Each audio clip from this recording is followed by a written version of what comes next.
Hi guys, this is Erica from Gokce Capital. Now before I begin, be sure to subscribe to our YouTube channel and turn on notifications. In the mid-2000s, when I was an architecture student in LA, my friends and I went for lunch in the still sleepy neighborhood of downtown LA. One of my friends, who was slightly older, had recently moved to the downtown area and pointed to a sign on the building where the restaurant was located. It said Gilmore. She mentioned that this was a reference to Tom Gilmore's development company, and it was Tom Gilmore who was responsible for the transformation of downtown LA. In just the few years that I had been in LA, the downtown area had transitioned from Skid Row, characterized by drugs, panhandling, and prostitution, to, if not necessarily a hugely popular neighborhood, at least one where people lived, shopped, and ate. This conversation was back before high housing costs and gentrification had become major concerns for residents of major cities across the U.S., and when those who lived in and near downtown LA could simply marvel at the change, especially those who lived in Gilmore's buildings, where he created a kind of magic kingdom reflecting the optimism of its creator. So what happened to Tom Gilmore? I'll let you know at the end of this video. But for now, I want to turn away from the stories of big or at least well-known developers. For you may think that real estate development is only the concern of deep-pocketed companies or individuals who build new luxury high-rises or large-scale suburban subdivisions. But the reality is that anyone who wants to add an addition to their house or build a new home for themselves on a parcel of land is engaged in land development. And it's an activity that most land and homeowners will engage with on some level during their lifetime. So in today's video, I want to cover some of the top things you should know about land development, especially if you are looking at buying land in order to build a home on it. Number 1, land development is a long process. Even something as simple as constructing a second floor or addition to your home can become complicated and drawn out. But it is even more complicated when you are looking to construct a new building on a previously undeveloped or vacant parcel of land. But prior to construction, the development process will usually start with the purchase of a parcel of land. And so if you're currently in the market for vacant land, you'll first need to determine the max amount you are able to pay for the property so that you do not overpay and end up without sufficient funds to construct a home on the property or without the ability to make your development project pencil out. And before you buy land, you need to research its zoning to make sure that proposed building complies with all zoning rules and regulations. And then after you've determined that you can get a property for a price that you think is reasonable and that you can construct your building on it, you'll need to take a more detailed look at the feasibility of the project to make sure that it pencils out. Then comes the sometimes arduous process of putting together a proposal in tandem with your architect or engineer that complies with all local laws and that will ultimately receive all required permits.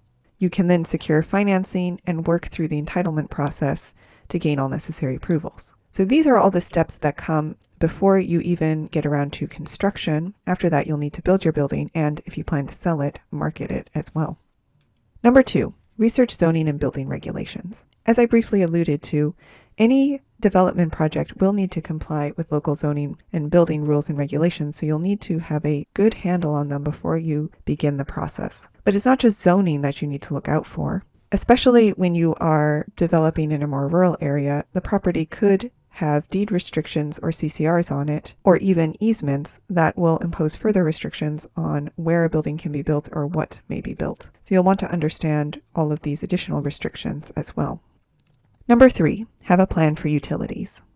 If you are working in a built-up area, you likely assume that public water and sewer will be available for hookup. But this is not always the case, especially if you're building in a more rural area. And even if a public sewer main is available, sometimes it is physically difficult to connect to it because the lateral line that will extend from your building or buildings to the main must travel downhill. And if the topography of the site does not allow this, you could have real difficulties taking advantage of the public sewer system. If public utilities are not available, you will need to rely on a septic system and a water well. If this is the case, you will need to make sure that the site soil will be able to pass a perk test so that you can install a septic system or multiple septic systems if you are developing multiple buildings. And you will need to verify that it is feasible to supply the building or building's water needs via a well. So you'll need to understand whether there is an underground water source, how deep it is, and how difficult it will be to access that water. In addition, you'll need to make sure that the underground water is not contaminated and that the well will produce drinkable water. Number 4, figure out access. Again, if you are looking to build a building or buildings in a built-up area, access is likely not an issue. But in more rural areas, you may find circumstances where property does not have both legal and physical access, both of which are generally necessary if you are to build a building. And even if your property does have access, if you are planning on building more than one structure, you will likely need to plat and develop additional roads. And if you're in a more built-up area and you are proposing a larger building, it's possible that you will need to conduct a traffic study to prove that your construction is not going to create a significant amount of congestion. And depending on the results of the traffic study, you may also be required to improve existing roadways or make other off-site improvements in order to alleviate any congestion that the proposed project may produce. Number 5, research potential site issues. One of the biggest sources of delays and cost overruns is unforeseen site issues. For example, I was once working on a project that hit a huge rock outcropping almost as soon as construction started, and the removal of that rock outcropping added hundreds of thousands of dollars to the budget. Now, slopes won't be an unforeseen issue, but in general, they can add a lot to a development project's costs, since you will likely need to level and excavate at least the area around the building.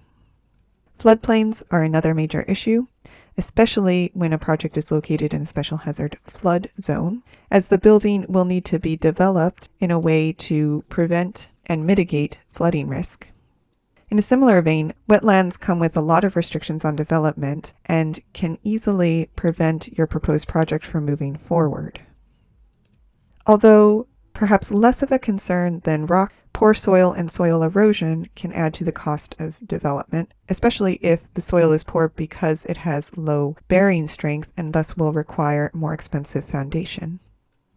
Other things to be aware of include geologic hazards like surrounding landslide hazards, potential environmental contamination, especially if you are building in an area that used to have industrial or commercial uses, or in certain circumstances, agricultural uses. Natural hazards, such as hurricanes or fires. Proximity to industrial facilities, again due to potential for contamination and pollution. High water table, which can cause flooding, especially in basements, and can also prevent you from constructing a septic system. Poor drainage, which creates similar issues. The presence of historic and cultural artifacts, which are often protected by state laws. Likewise, the presence of endangered species, which could be protected by both state and federal laws. And tree cutting limitations, which may either prevent you from clearing certain areas of the property or impose an additional cost should you be required to replant trees of a certain size. Number 6, have a detailed plan for stormwater runoff. Just like you will need to research whether you can connect to existing public water and sewer mains, you'll also need to look into whether there is an existing storm drain or detention basin that you can divert site runoff to.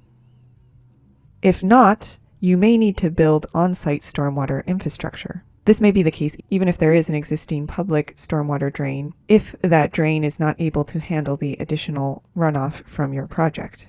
Many large development projects are required by local law to build a new detention basin or stormwater pond.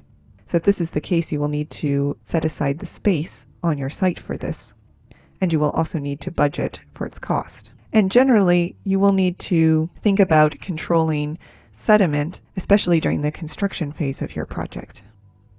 And number 7, while there are a lot of technical issues that we have covered when it comes to land development, one of the most important things that you can do is to work with your neighbors in the community. This is even the case if you are just building a single-family home. For community support is often vital in obtaining all necessary approvals. On the flip side, strong opposition can easily drag out the pre-development process or prevent you from getting your approvals. And even if your project will not require any public hearings, You don't want to have to deal with angry neighbors both during construction and after you have built your project and moved into it or rented it out. Even a small construction project like a single-family home can be very disruptive to the immediate neighbors, and it's important to try to be mindful of this. So what happened to Tom Gilmore? According to a quick Google search, he now appears to be looking at Chinatown and has bought up a few properties in the neighborhood.